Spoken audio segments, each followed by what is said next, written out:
बहुत स्वागत है आप सभी का। आप देख रहे हैं द राजनीति का विशेष सेगमेंट खबर और विश्लेषण। मैं हूं जब्बार खान। दोस्तों, राजस्थान के मुख्यमंत्री भजनलाल शर्मा और यूपी के मुख्यमंत्री योगी आदित्यनाथ दोनों में एक बात कॉमन है। दोनों में समानता यह है कि दोनों ही पैराशूट से गिरे और अपने अपने प्रदेश के मुख्यमंत्री बने।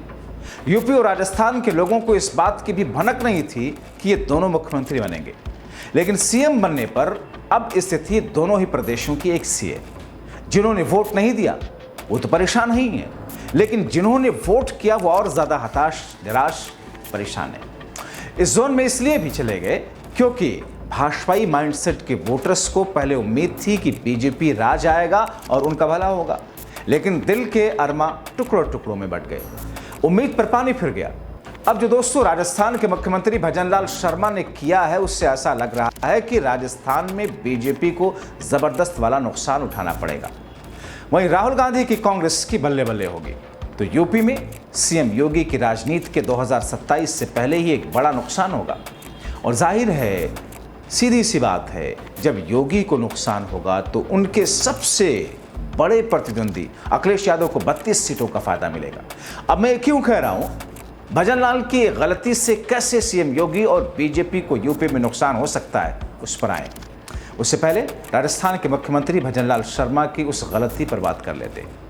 दोस्तों, राजस्थान में भजनलाल शर्मा के नेतृत्व वाली बीजेपी सरकार पर गुर्जर समुदाय के नेताओं ने 17 महीने की सत्ता में उनकी मांगों को अनसुना करने का आरोप लगाया। गुर्जर आरक्षण संघर्ष समिति के अध्यक्ष विजय बैंसला कहते हैं कि सरकार ने गुर्जर समुदाय के लिए जीरो काम किया, जिसके चलते समुदाय ने 8 जून को भरतपुर के पीलूपुरा गांव में रेलवे ट्रैक के पास महापंचायत बुलाने का फैसला किया। गुर्जर समुदाय का यह कदम अप्रत्याशित माना जा रहा, क्योंकि विजय बैंसला पर बीजेपी नेता की छाप लगी है।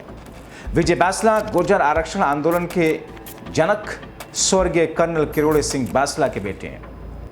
2023 के विधानसभा चुनाव में बीजेपी के टिकट पर टोंक में डरोली उनियारा सीट से चुनाव लड़ा, लेकिन कांग्रेस के उम्मीदवार से हार गए।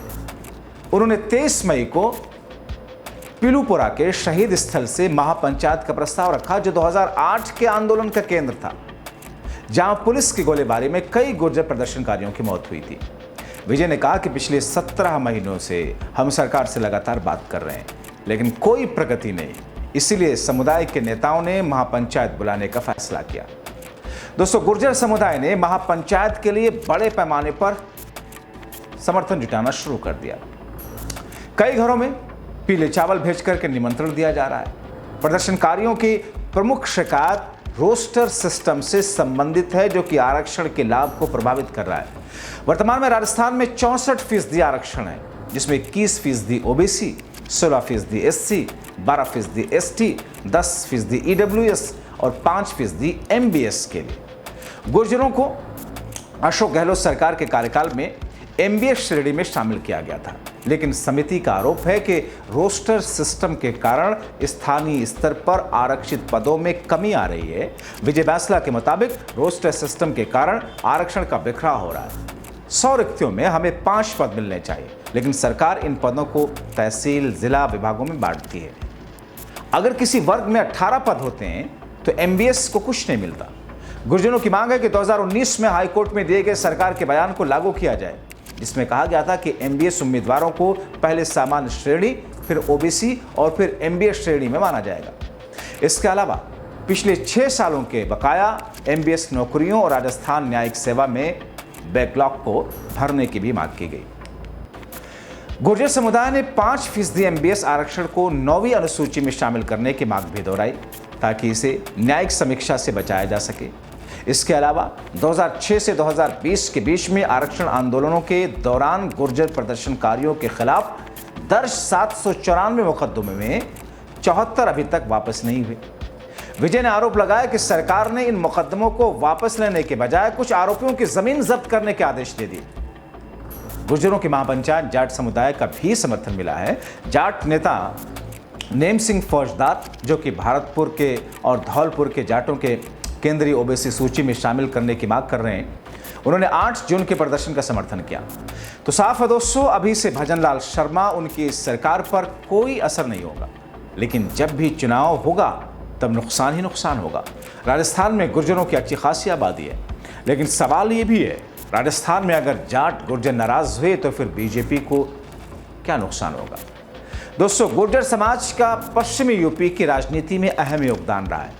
बाबू नारायण सिंह, बाबू हुकुम सिंह, रामचंद्र वेकल, वेदराम भाटी, रामशरण दास, प्रभु दयाल जैसे गुर्जर नेताओं ने अपनी बिरादरी को एक मुकाम दिलाया।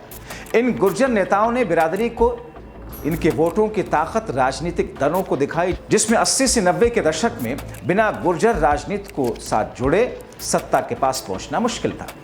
गुर्जर के दिग्गज नेता किरोड़ी सिंह बैंसला को भला कौन बोल सकता है, जिन्होंने दिल्ली तक सरकार हिला दी थी। पश्चिमी यूपी की राजनीति में गुर्जर राजनीति के बाबू हुकुम सिंह पिलर रहे।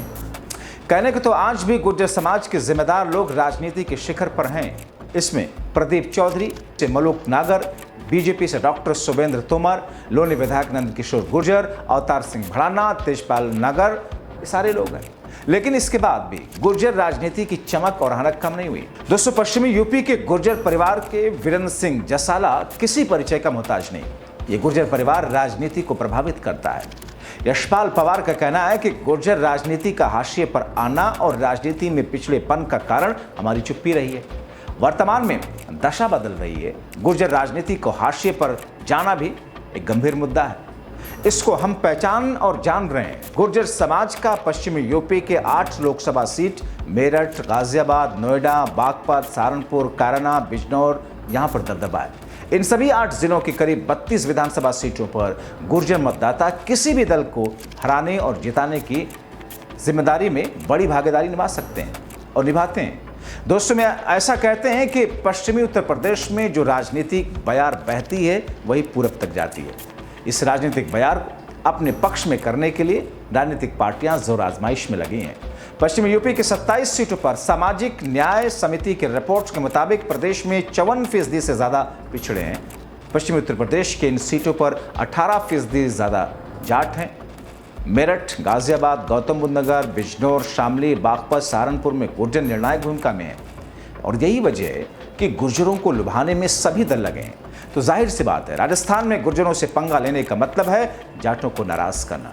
राजस्थान के जाट गुर्जर की नाराजगी का असर यूपी में पड़ता है, जिसका नुकसान सीएम योगी को होगा और फायदा अखिलेश को। आपको क्या लगता है? अपनी राय कमेंट बॉक्स में जरूर लिखें। अभी के लिए इतना ही, बहुत शुक्रिया। अब विदेश नीति, सरेंडर नीति, देश के अंदर सारी नीतियां ट्रोल चलाते हैं और देश के बाहर की जो नीतियां सरकार में जो बनाई जा रही हैं वो एक व्यक्ति जो सरेंडर करके बैठा है वो चला। बांग्लादेश पड़ोस में, भारत की सीमा से 12 किलोमीटर दूर बांग्लादेश में एक पुराना खंडहर एयरबेस, अब उसको चीन अपग्रेड कर रहा है, मॉडर्नाइज कर रहा है, उसका रिपेयर कर रहा है। भारत की सीमा से 12 किलोमीटर दूर। ये अभी इसी हफ्ते की डेवलपमेंट, ये अभी 2-3 दिन पहले की खबर है। ये विदेश नीति आपकी है कि संकट की घड़ी में एक भी देश, मैं दोहराता हूं, एक भी देश आपकी सुर में सुर मिलाकर पाकिस्तान को आतंकी देश नहीं करार कर पाया। आप नहीं कर पाए। जब ऑपरेशन सिंदूर आपने लॉन्च किया, एक भी देश, मैं फिर दोहरा रहा हूं, एक भी देश आपके साथ नहीं खड़ा था। वहां तुर्की खड़ा था, चीन खड़ा था, अजरबैजान खड़ा था, लगातार प्रस्ताव आ रहे थे। ऑपरेशन सिंदूर के पश्चात कुवैत ने वीजा रेस्ट्रिक्शन हटा दी पाकिस्तान पर। कुवैत में 21% आबादी भारतीयों की है। कुवैत का जो लेबर फोर्स है, श्रमिक जो हैं, 30% श्रमिक कुवैत के भारत के हैं। अब ऑपरेशन सिंदूर के बाद डोनाल्ड ट्रंप ने जब भारत और पाकिस्तान को हाइफनेट कर दिया, उसके बाद कुवैत और पाकिस्तान एमओयू साइन कर रहा है लेबर पे, श्रमिकों पे। ये हमारे यहां के श्रमिकों की हालत होने वाली है। ये है सरेंडर नीति। इसीलिए कहते हैं, नाम नरेंद्र, काम सरेंडर। हमें बोलने में अच्छा नहीं लगता है, देश के प्रधानमंत्री हैं, लेकिन अगर देश के प्रधानमंत्री कायर निकले, बहादुर सेना, बहादुर देश, पूरा विपक्ष आपके पीछे खड़ा था, आप घुटनों पर आ गए, अमेरिका के दबाव से आ गए। सेना हतप्रभ, देश हतप्रभ, विश्व हतप्रभ, विपक्ष हतप्रभ, मीडिया हैरान, लेकिन साहब सरेंडर। इसीलिए कहते हैं नाम नरेंद्र, काम सरेंडर।